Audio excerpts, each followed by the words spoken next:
The subcommittee meets today to receive testimony on the posture of the United States Strategic Command and the United States Space Command.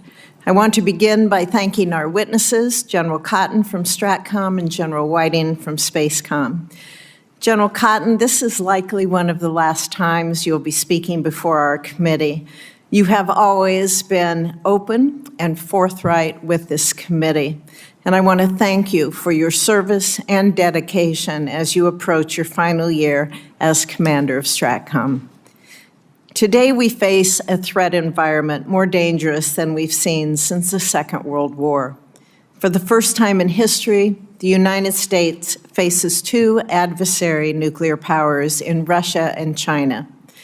Russia has nearly completed modernizing its nuclear triad and continues to expand and improve their tactical nuclear forces. China, meanwhile, which used to be considered a lesser included case, is expanding its own arsenal at a breathtaking pace. China now has more ICBM launchers than the United States and is expected at least to triple its stockpile by 2035.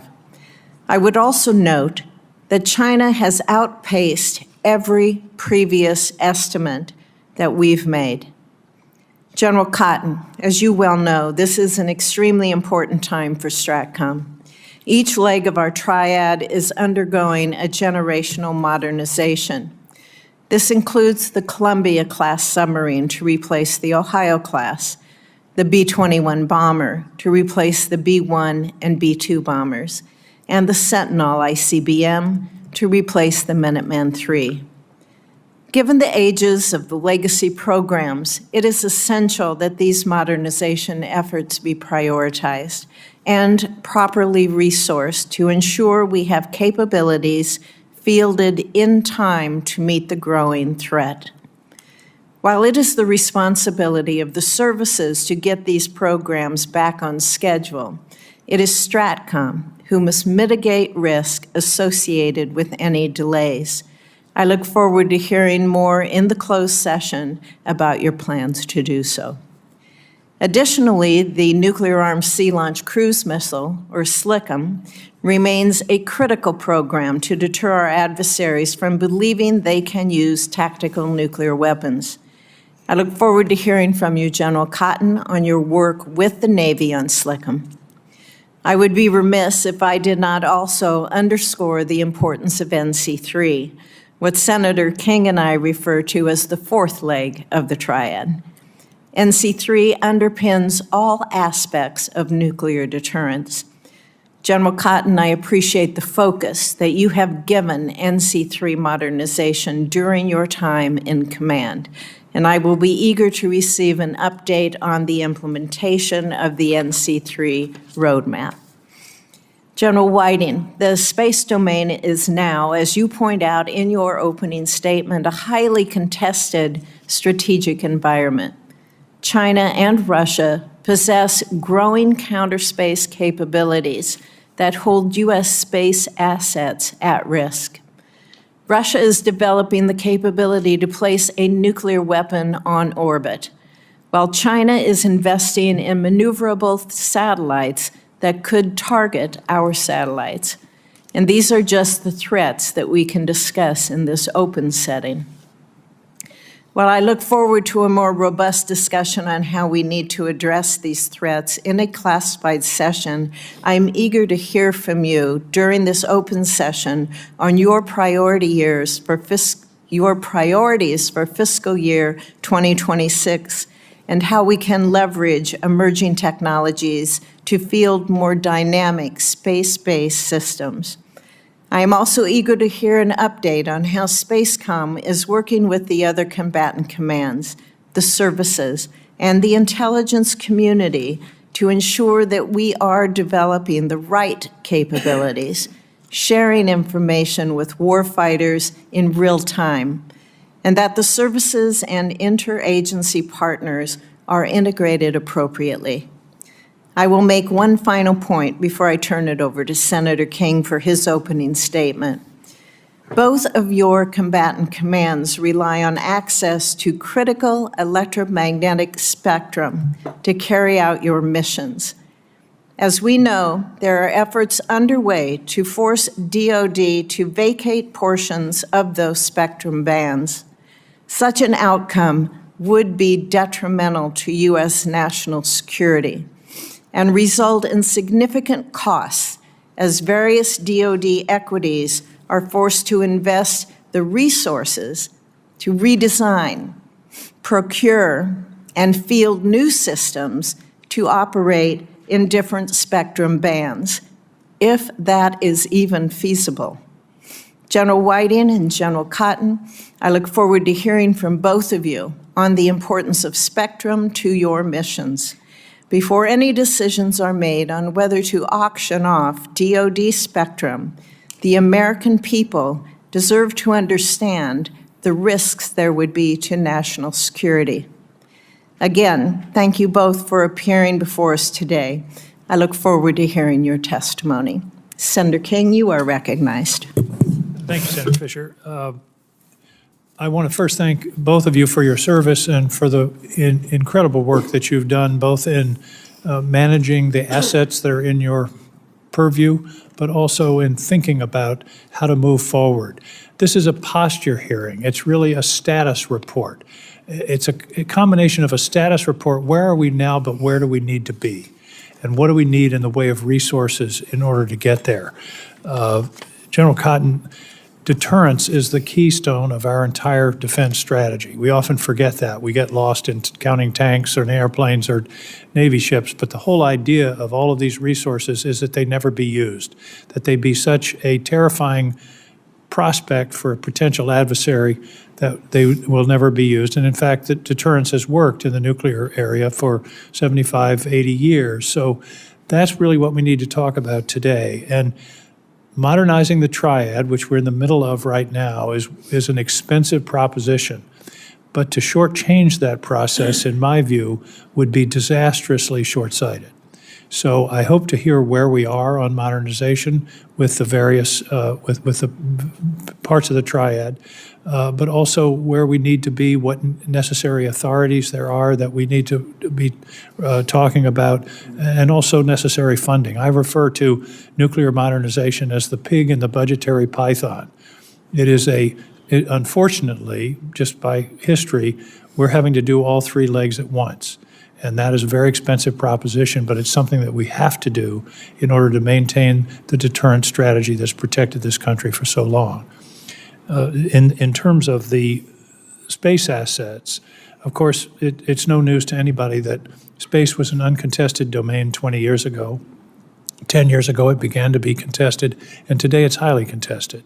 So, General, we've really got to be understanding the status, where we are, particularly when we're talking about a potential conflict with China, which would involve the vast expanse of the Pacific Ocean and naval power, and how that would be subject to space assets, and how we can protect ourselves in a time of potential conflict. Of course, we all hope that conflict can be avoided. That brings me back to deterrence.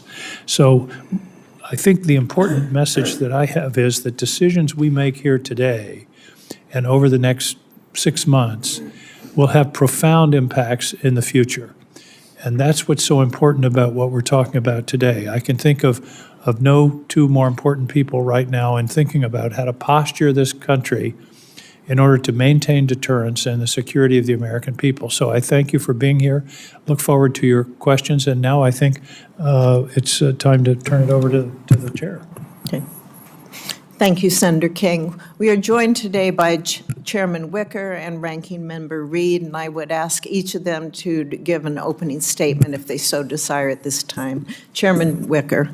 Thank you, Madam Chair, and I want to thank the chair and Senator King for working together as a team for years on this topic. And I think it should be clear to people listening that there's no space between them. They are approaching this in a bipartisan manner. They understand how important it is. And yes, Senator King is correct. We're talking about preventing, we're talking about being strong enough to prevent a nuclear war.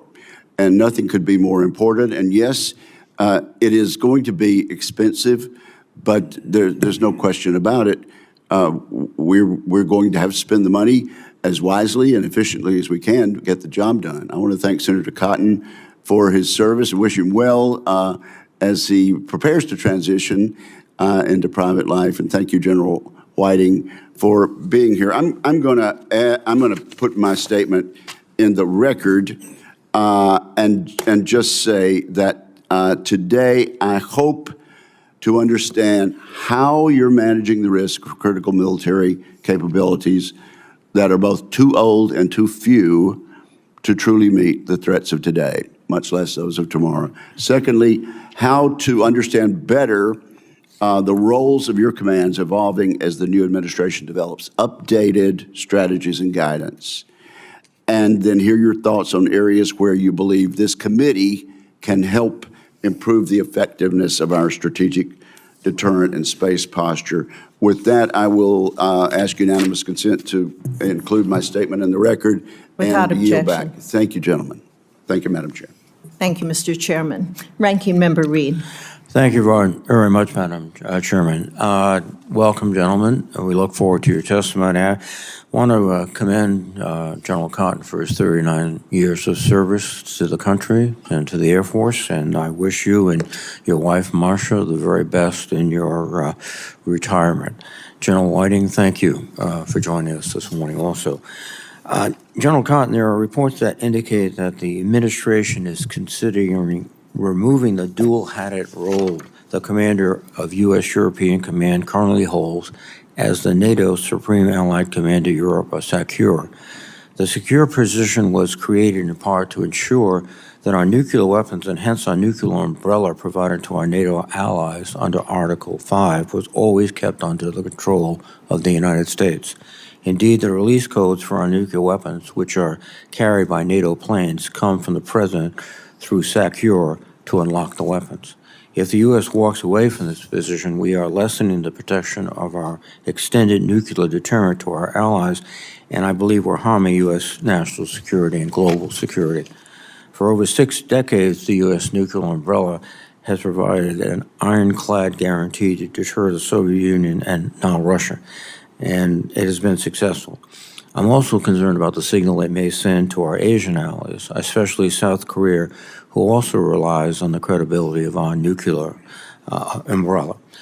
These are difficult issues, and I hope in the course of the questioning we can get more details from you about that. And again, thank you, Madam Chairman. Thank you, Senator Reed. And now I'd like to have our opening statements from the panel. General Cotton, would you go first, please? Good morning, Chairwoman Fisher, Ranking Member King, Chairman Wicker, and Ranking Member Reed, and distinguished members of this committee. It is an honor for Sergeant Major Kramer and I to be here alongside General Whiting and Chief Master Sergeant Simmons, and a privilege to continue representing the service members, civilians, and families of United States Strategic Command. I would like to thank this committee and Congress for its continued support in providing us with the resources required to execute our assigned missions. Above all else, I extend my gratitude to the American people for their enduring support of the military. In my 3rd and final year serving as Stratcom commander, it has been the most rewarding experience of my 39-year career. I have submitted my 2025 posture statement for the record. I'll begin by assuring you that the nation's nuclear forces, which are foundational to our national security, are safe, secure, effective, and credible.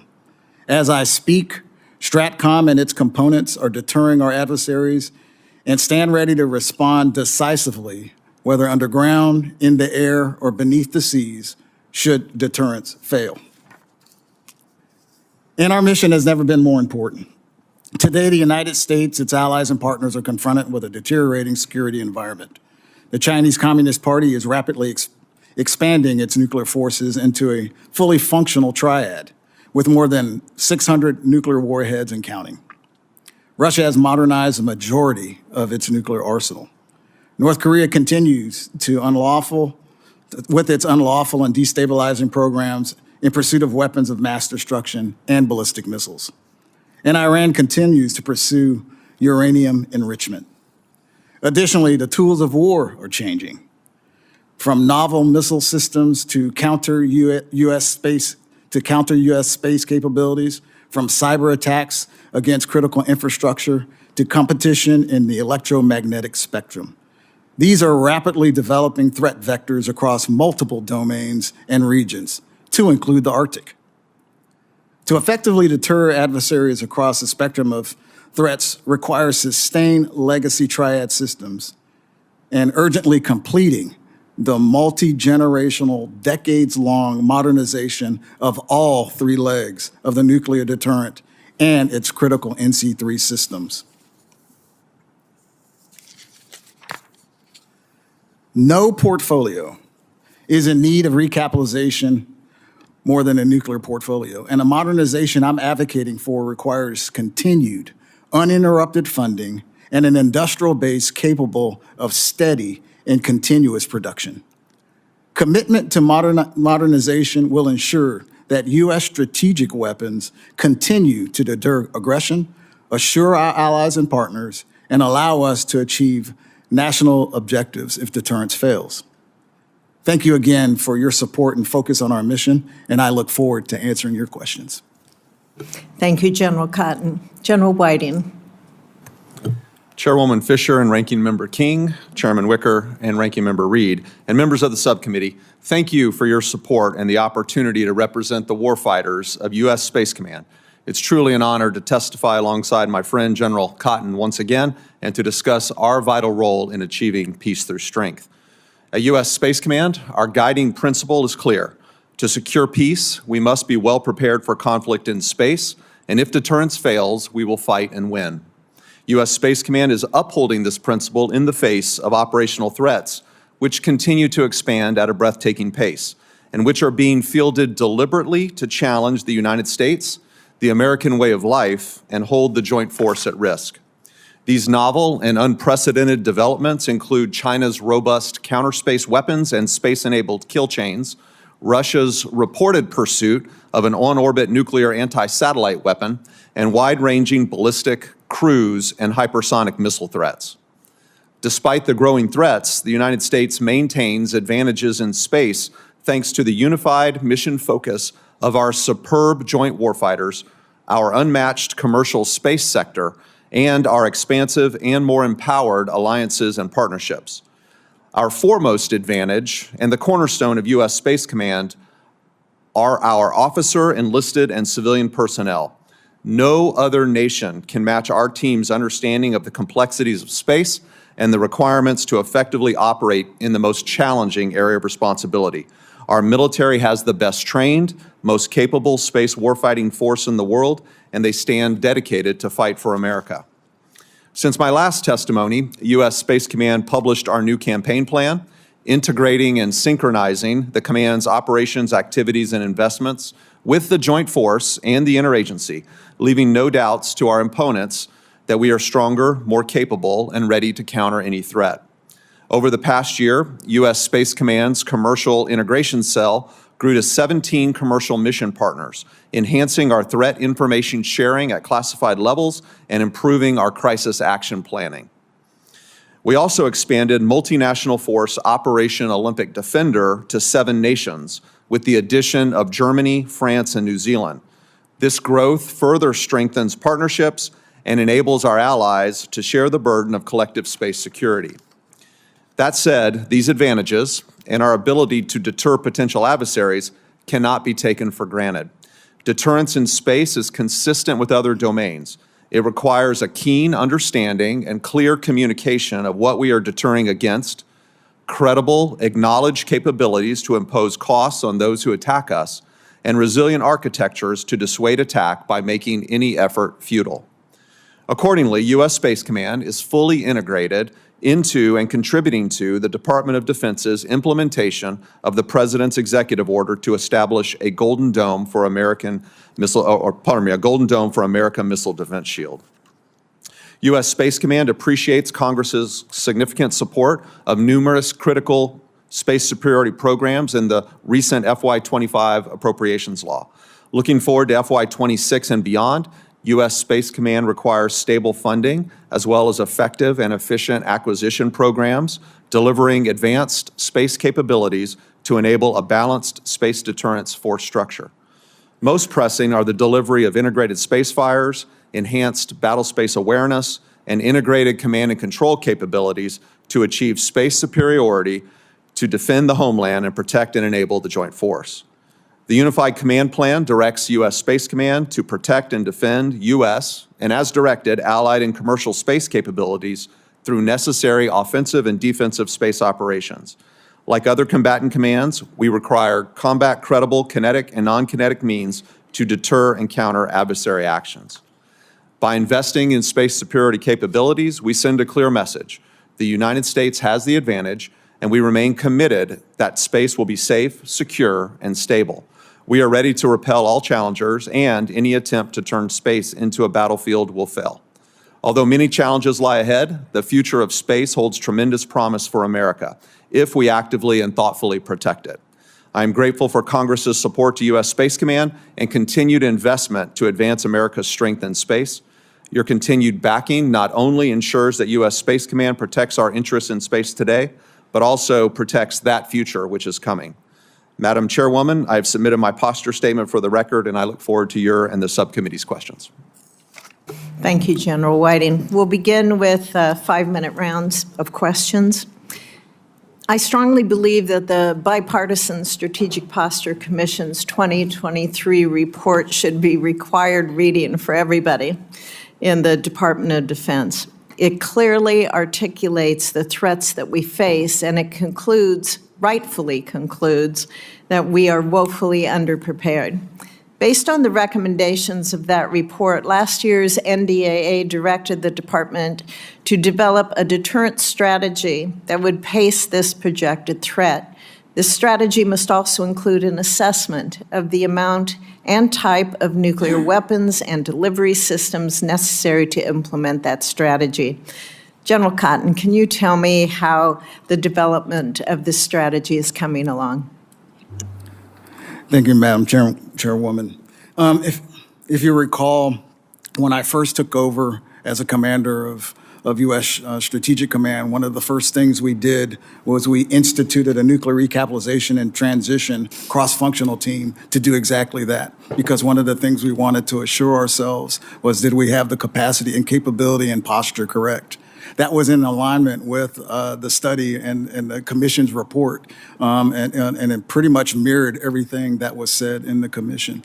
Since that time, what we have done is looked at the options that are available on all 3 legs of the triad. We're currently sufficient, but in order to maintain sufficiency as we continue to have legacy systems online before the new systems come on board, there are some options within all 3 legs of the triad to increase capacity and capability. General Cotton, you recently said that the Air Force should procure at least 145 B-21 bombers. From your position as Stratcom commander, can you share with us why you assess that that should be the new procurement floor? Yes, Senator. When we first looked at the numbers of what would be required for the next generation of bombers to replace the B-1 and the B-2, that was a different geopolitical environment. We actually started a study in 2020 to ensure that our numbers were correct in regards to what we wanted to see the B-21 fleet look like. At that point, the conversation from the department would be a minimum of 100 B-21s should be procured as we looked to see what the environment brought to bear. The other number that we would always talk about would be the 145 number, which would bring the total of the bomber force for the United States and allies, because the bomber force represents all the bombers for the Western world, would be about 220. And that would include the B-1s, or excuse me, the B-21s, as well as the modified B-52J models that would come out. Thank you. General, as you know, this committee on a bipartisan basis strongly supports Spacecom, the nuclear armed sea launch cruise missile. And it was included, a program of record was included in our FY24 NDAA. In your view, as Stratcom commander, will SLCMN address a capability gap? It will, ma'am, and what it does for us is twofold. It gives the president a broader range of options, and I think that is my role and my job as a combatant command is to present a broad range of capability and options for the president.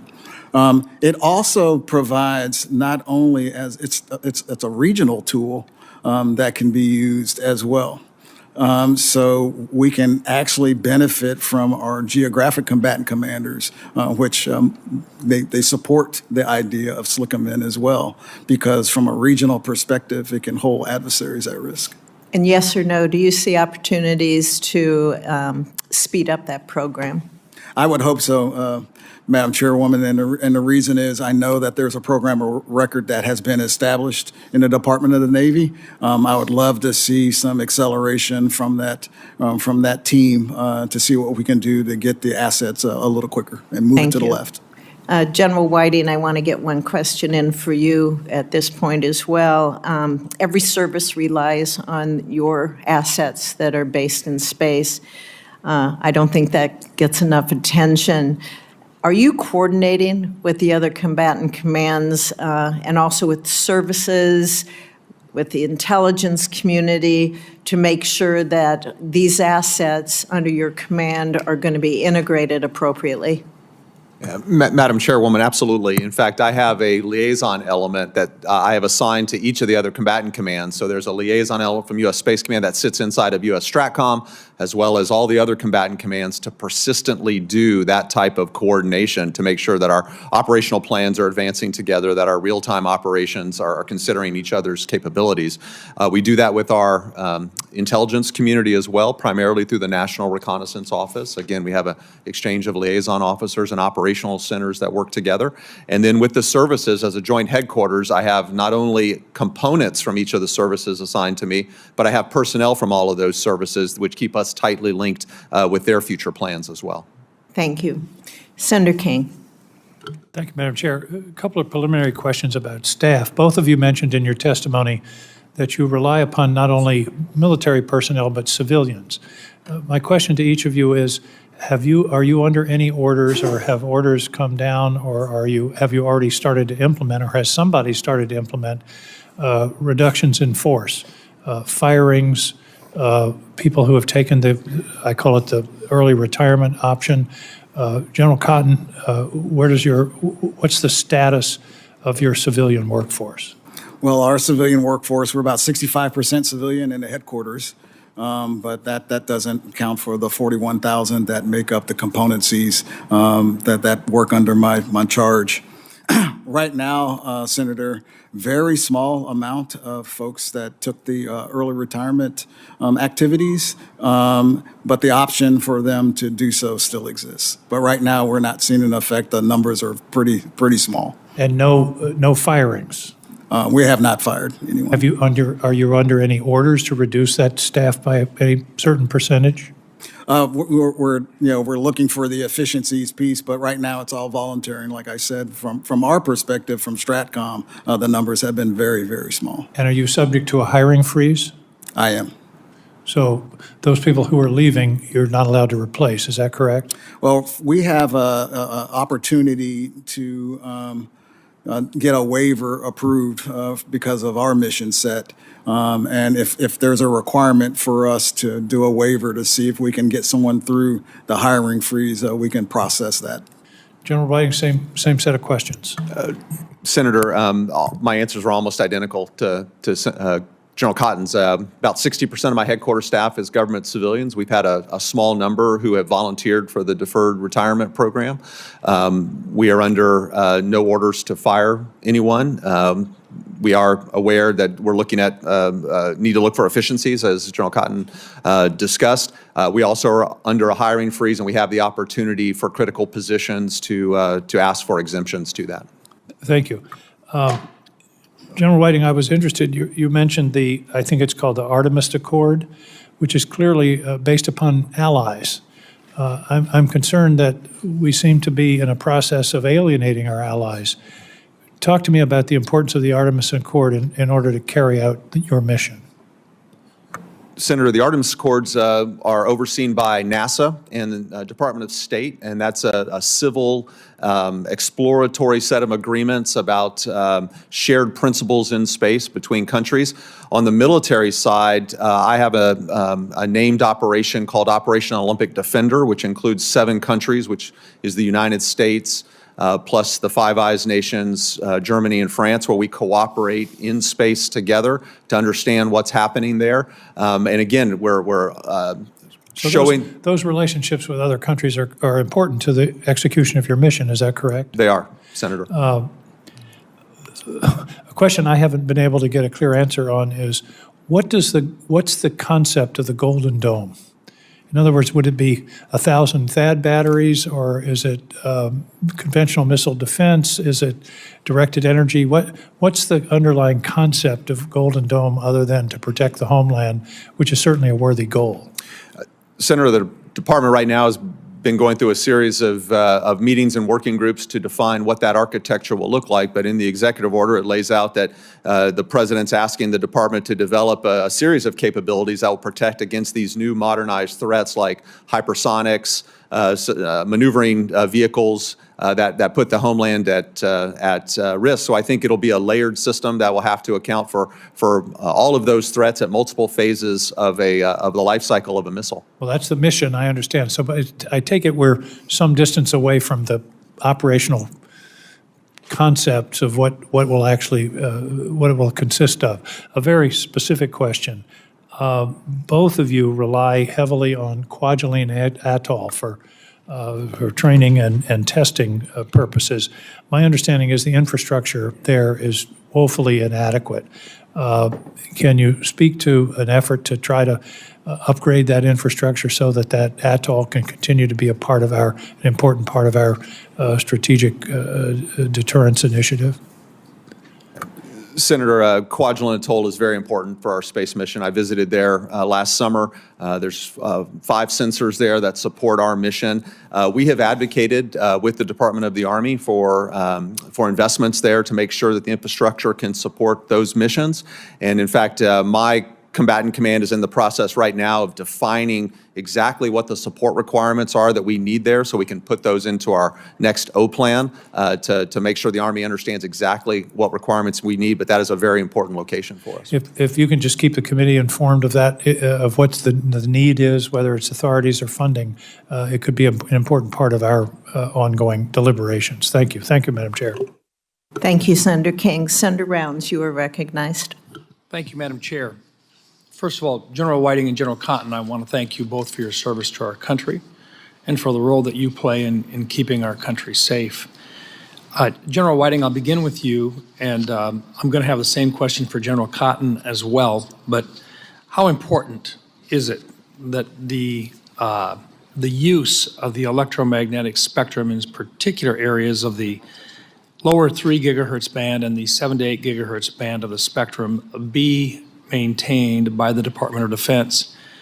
I've asked this of over 24 separate uniformed officers over the last 2 years, and the answer has been consistent, but I wanted to hear it from both of you again today in terms of the need to have that access for the defense of our country. Would you, General Whiting, explain at least or confirm clearly the need for the Department of Defense to maintain its ability to use that unimpeded in that particular range of the spectrum, please? Senator, thank you for the question. I totally agree that those 2 bands are very important to our mission, in fact, vital. The lower 3, or that 3 gigahertz region, is an area where we have radars and sensors which allow us to detect, track, and engage targets through all weather, and we have a number of capabilities there, like the Spy 1 and Spy 6 radars, which are on Navy ships that can support our mission, the long-range detection radar in Alaska, which is critical for missile defense, the space fence, and the future deep space advanced radar concept. And then in the higher bands that you discussed, the 7 and 8 gigahertz, that's vital for SATCOM and special missions that we execute there. And we could not do our global wideband satellite satellite communication mission without that spectrum, sir. Thank you, General Whiting. General Cotton, same questions. Senator, I would echo exactly what my dear friend said in regards to the lower bands. If we lose the ability for early detection, that takes away decision space for decision leaders and decision makers in regards to being able to execute operational plans. So when we talk about what it affects in regards to ISR, it's going to be incredibly important.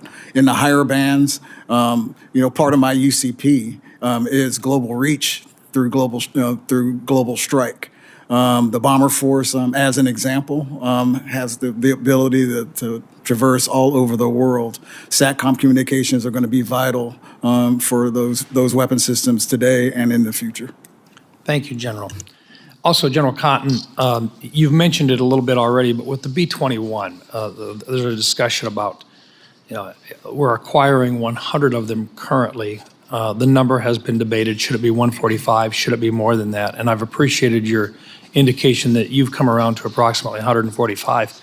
Can we talk a little bit about, this is the next gen. This is the 6th generation aircraft, this platform that's there. Can you talk a little bit in this open discussion, but I think the American public need to understand just what a platform this is and what it is capable of doing, and once again, in this unclassified environment. Yeah, thank you for that, Senator. When we talk about stealth, there's actually only 2 platforms on the face of the earth that has all stealth capability, and that is the current B-2 Spirit and its next generation replacement, the B-21. There is no other all-aspect stealth aircraft on the face of the planet. The B-2 is the only one, and the B-21 just will dwarf its capabilities with the advanced technologies that it has. It will be the predominant bomber for the United States Air Force moving forward as we move to a 2-bomber fleet, which will only be the B-21 and the B-52 and the modified version of that, the B-52J. So it's incredibly important. It's incredibly lethal with a stand-in and stand-out capability.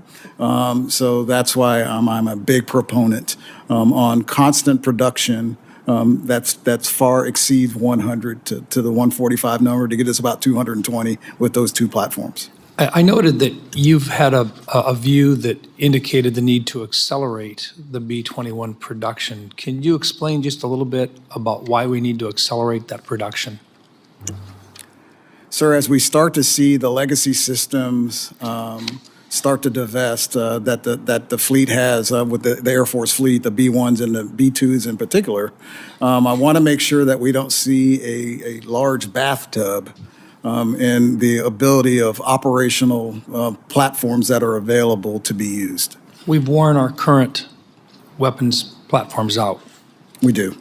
Thank you. Thank you, Madam Chair. Thank you, Senator Rounds. Senator Reed, you are recognized. Thank you, Madam Chairman. General Cotton, as I indicated in my opening remarks, there is an issue regarding the separation of dual hatting of the U.S. European Commander and SACEUR. What's your military opinion of the effects this could have, possibly weakening the extended deterrence of your force, affecting your force structure in other ways, and also the potential to accelerate nuclear proliferation? I would note that the front page of the Wall Street Journal has an article titled, "Worry Your Eyes Own Nuclear Force." Could you comment, please?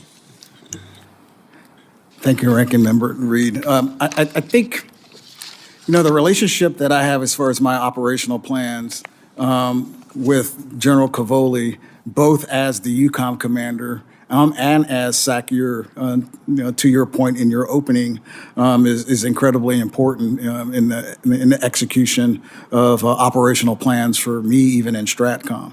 As you know, I have a relationship with the United Kingdom. I have a relationship with SACEUR in the relationship of what the DCA aircraft bring to bear to be able to hold the adversary at risk. And that is done through the lens of currently General Cavoli with his sack your hat. That would change a little bit if that commander was not a U.S. commander in the relationship that I would have.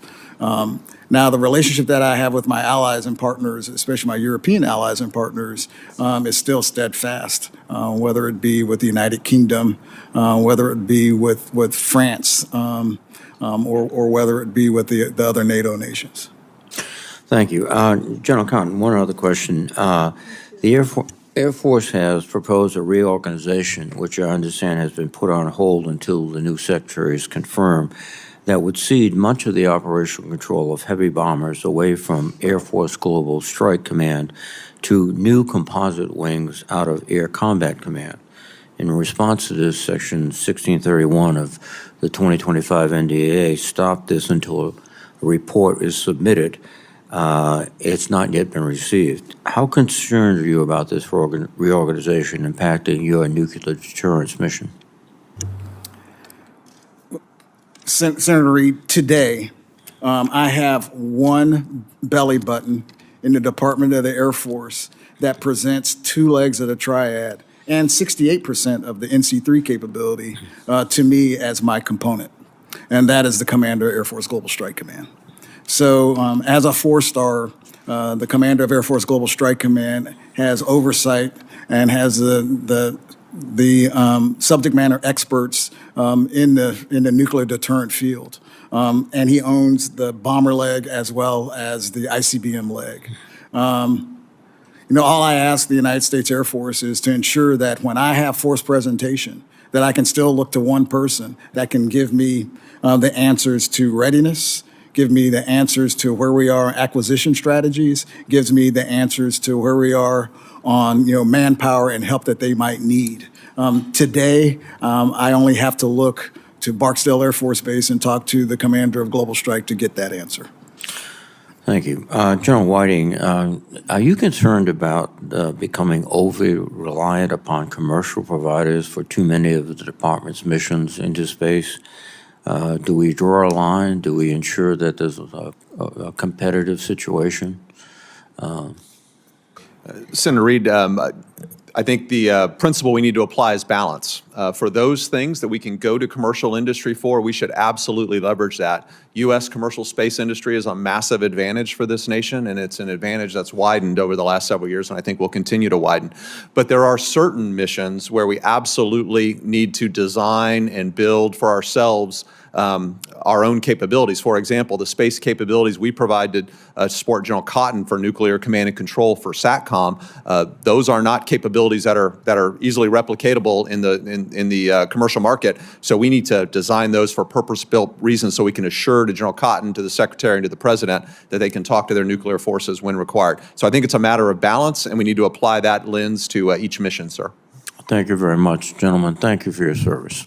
Thank you, Madam Chairman. Thank you, Senator Reid. Senator Tupperville, you are recognized. Thank you, Madam Chair. Good morning, man. General Cotton, thanks for your service. 39 years. I retired after 40 years of coaching. After the first week, I was sitting around the house reading the paper, drinking coffee, and my wife said, "You ain't been here in 40 years, get you a damn job." So here I am today. So don't think you're going to go home and fish and play golf. But thank you for your service. General, in 2024, the Navy eliminated the lead Columbia-class submarine. Said it couldn't be delivered for 12 to 16 months late. GOA also reported that late delivery of the lead submarine could jeopardize its planned availability for operation in 2030, and delays to the class could impact planned transition from Ohio-class submarines. If Columbia-class submarines are not available, General, what plans have we taken, in that regard to fill the gap? Yeah, thank you for that question, Senator Tupperville. And you're right. Right now, we're anticipating a 12 to 16-month delay for the first Columbia class. What's going to be incredibly important, and I say this constantly, is how do we continue to fortify our legacy systems until we do that? So what the Navy is doing is a project called PIRA, and that's the pre-inactivation restricted availabilities. That's what that acronym stands for, in which they will look at up to 5 boats and figure out which of the 5 boats they might be able to modernize or do some extended life work to make it so we don't lose anything from our legacy systems to counter the delay and create a bathtub in our capabilities on the submarine force. What's the cost? That cost has got to be astronomical, though, right? If we're running late and we have to fill in a gap with that. I mean, have we looked at that? Do we have the funding? Well, I don't have the numbers before me in regards of what the Navy is doing for the cost of power. I can get that to you. We can probably talk about that, and I'll have it by closed session. Yeah. But I think bottom line in that regard, we need to ensure that we keep that capability alive and well. Right, I need to make sure that the tubes that are available on the SSBNs remain the tubes that are available on SSBNs, even if there's a slip to the new system that's supposed to replace it. So I'm trying to make it so we prevent a catastrophic failure in regards of creating a bathtub in all 3 legs of the triad to ensure that doesn't happen. Thank you. And again, thank you for your service. General Whiting, U.S. Space Command's role in missile defense, planning and operational support for Guam. How critical is that? And obviously you've been given that task, and where do we stand on that? Senator, Guam is a vital location for many of our national defense needs, including for space. And through our Joint Functional Component Command for Integrated Missile Defense, we do provide that planning and operational support that you highlight. And we are regularly working with Indo-PACOM, as well as the Missile Defense Agency, the Army, and the Navy to develop that architecture that is being delivered to defend Guam against the missile threats we now see primarily from China. Yeah, thank you. We're doing a lot of work in Guam. Obviously, the Aegis system being put on the island. It's first line of defense. Let me ask you, too, about the Golden Dome. The President gave us,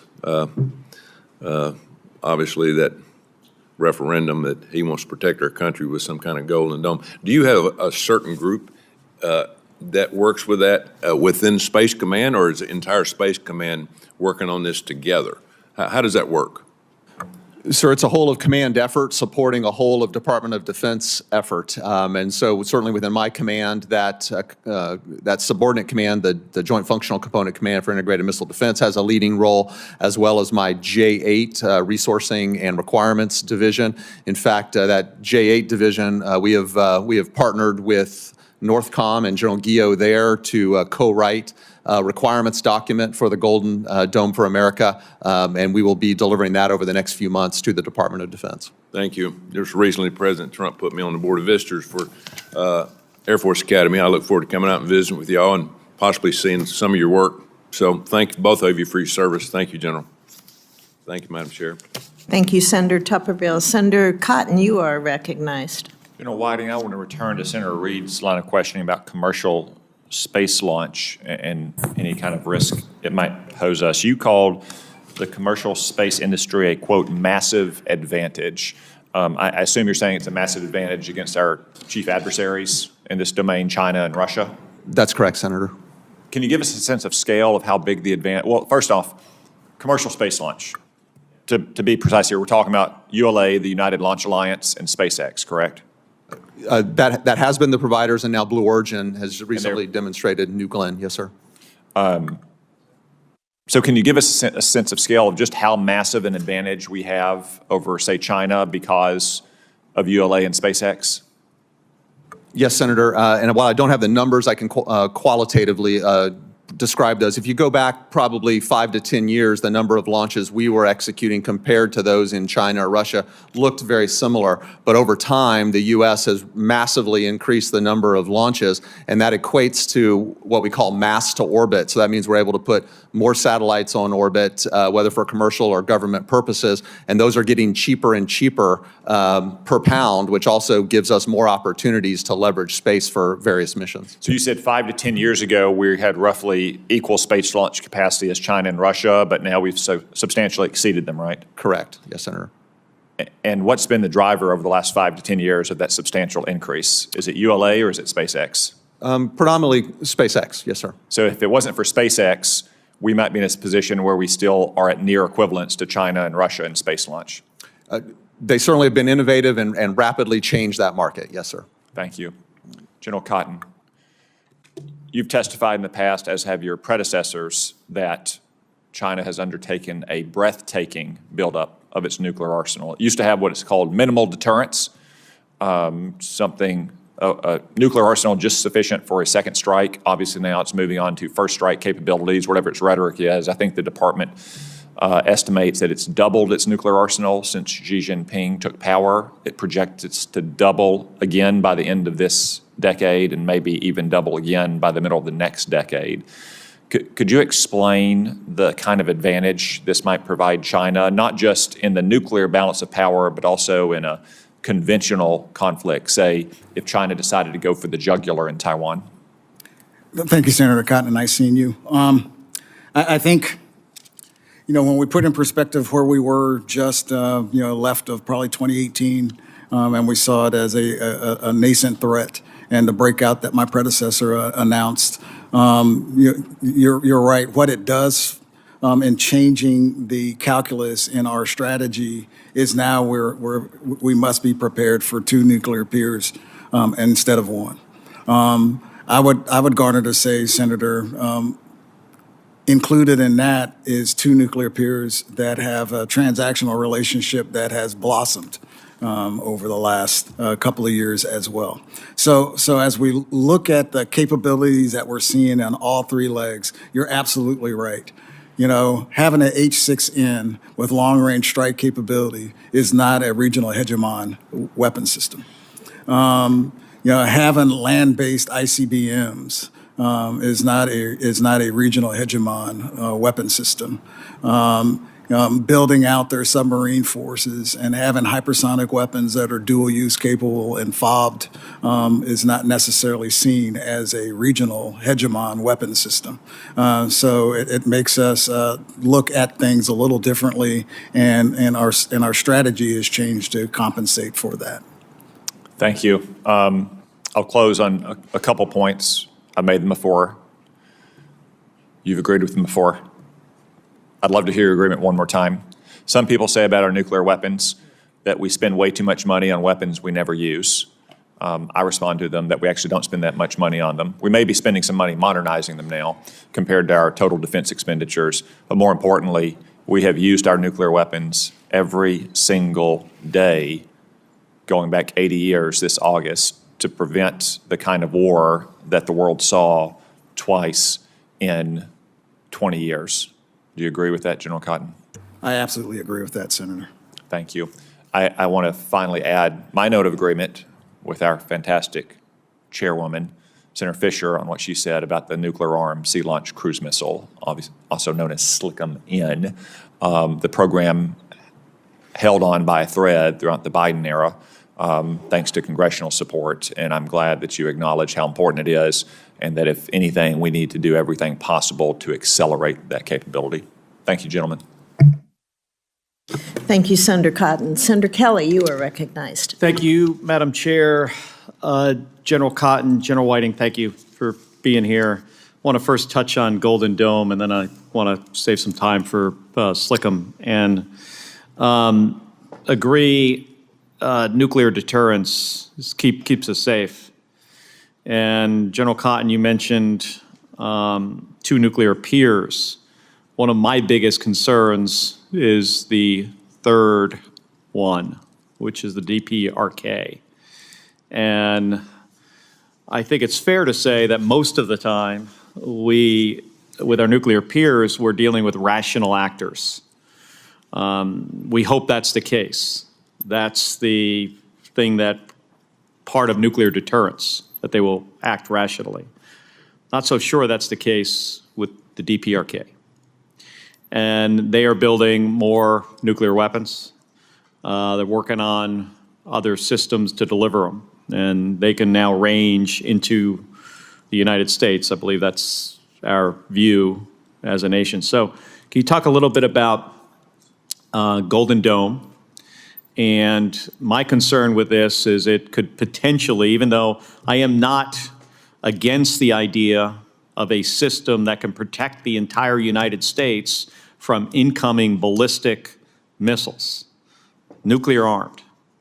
At the same time, this could accelerate a growing number. Our adversary's response to having a missile defense system could be to build more nuclear weapons. And if one or two get through, that is too many. Right now, we do have a defensive system to protect us from a rogue actor in launching one ICBM. And my understanding is, and if you could share a little bit, General Cotton, about how effective that system is with the interceptors we have in Alaska and in California. So could you provide an estimate of how much this would cost and what enhanced capability we would get out of this? And do you feel we can build a system that is not penetrable? Well, thank you, Senator Kelly.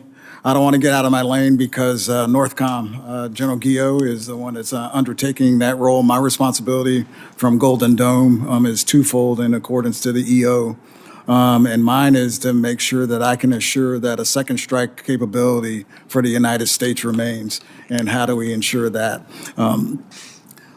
As far as the reliability of the ground-based interceptors piece, once again, that I don't own that platform. That platform belongs to Northcom, and that's probably best for General Guillot to answer that. I do believe, and we heard my colleague talk about the layered approach that is kind of the essence of Golden Dome for America. I think that's the answer and the key on how that system can be deliverable moving forward. All right, and thank you. Thank you, General. I do agree. I think it's something we need to look into, and we need to look at a cost benefit analysis of this and also consider how it would potentially change the nuclear deterrence posture of not only us, but China and Russia. On Spacecom, and I know it was brought up here also, General, if one of my concerns here is one of the things that makes us stand out is our submarine force, especially the attack submarines are incredibly effective. To integrate a tactical nuclear missile into a Virginia-class sub would take modifications that are significant. And you'd have to put the security system that we have in effect for nuclear weapons. And my problem, I think, that I have with this is in the Western Pacific, this is a capability. Our attack submarine force is incredibly capable. And I think this would be somewhat disruptive. I think that needs to be a consideration before we go down the road of significant modifications to these systems. If you could just comment briefly on that. Well, Senator, I think from my perspective, a lot of those are TTPs that the Department of the Navy had, and I think they need to pull those out of the cupboard and look to see what those TTPs were when we had TLAM ends. I don't know if it'd be disruptive, especially now that what we're seeing, especially in the Indo-PACOM theater, in regards to our allies and partners' ability of letting us have dual-use nuclear-capable things arrive on their shores. The fact that I can now have B-52s fly into Japan, where I didn't before, and on the Korean Peninsula. I think there's work to be done, but I think it can be accomplished. All right. Thank you. Thank you, Madam Chair. Thank you, Senator Kelly. Senator Banks, you are recognized.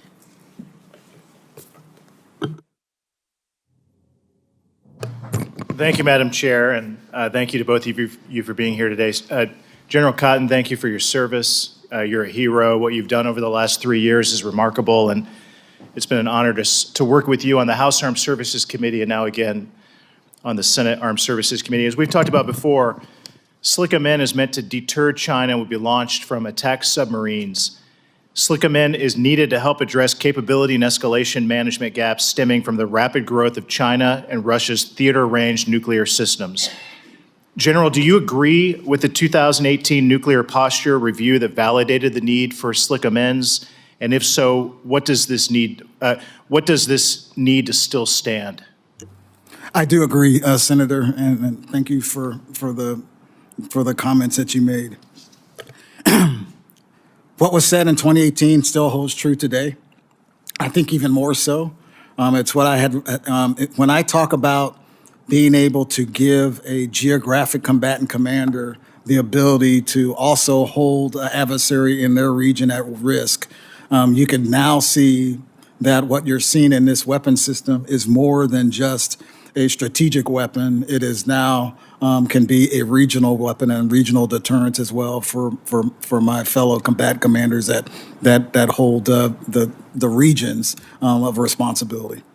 And what do we need to do to remain committed to it? The program of record has been established. We just need to make sure we continue to pump the well to ensure that they move out. And as the chairwoman said, if we can get things to the left, I would gladly accept being able to get the articles quicker than later. Got it. Fiscal year 2024 NDAA directed the Navy and the NNSA to develop and deploy an operational SLCM-in no later than 2034. Do you believe that we should still have SLCM-in no later than 2034? I would love to move that to the left, Senator. Got it. General Whiting, the President's executive order to establish the Golden Dome for America stresses the need for both weapons to shoot down enemy missiles and the satellites to track them. The EO called for the, quote, acceleration of the deployment of the hypersonic and ballistic tracking sensor layer. If we're going to have an effective Golden Dome for the U.S. homeland, how important is it that we expand our fleet of ballistic and hypersonic missile tracking satellites and space-based sensors? Thank you for the question, Senator. For the modern threats that we need to track, we will only be able to do that from space, and we need to be able to maintain custody of those threats, not only when they're in the boost phase, when the rockets are burning very hot and we can track them with our infrared satellites, but then also when they're coasting so that we can, again, maintain custody to engage at the various layers. So it's absolutely vital, Senator. And do you agree with President Trump that we need to rapidly accelerate HBTSS so that we can have the sensors in space that we need to target incoming threats? I do, Senator. Those threats are real today, those more advanced threats, and our current systems are optimized against traditional ballistic missiles, not against the variants that we're seeing fielded today. And General Cotton, China leads the world in hypersonics and has hundreds of long-range hypersonic missiles. As you know, China shocked the world 4 years ago when its hypersonic vehicle orbited the entire Earth before landing. The U.S. has still not fielded a functional hypersonic weapon. Naval Surface Warfare Senator Crane is a proven leader in hypersonics, as you and I have talked about many times before. How important is increased investment in hypersonics if we're going to regain our military edge over China? Senator, it's very important, and the work that I've seen done by Crane has been extraordinary for the Department of the Navy. I think investments, but actually production and getting them to the warfighter so they can be implemented and put in our arsenal. Got it. And finally, while we're replacing most of our nuclear arsenal in the next decade or two, we're keeping the B-52 bombers around well into mid-century. How critical is the B-52 program if we're going to keep those planes in the skies for decades to come?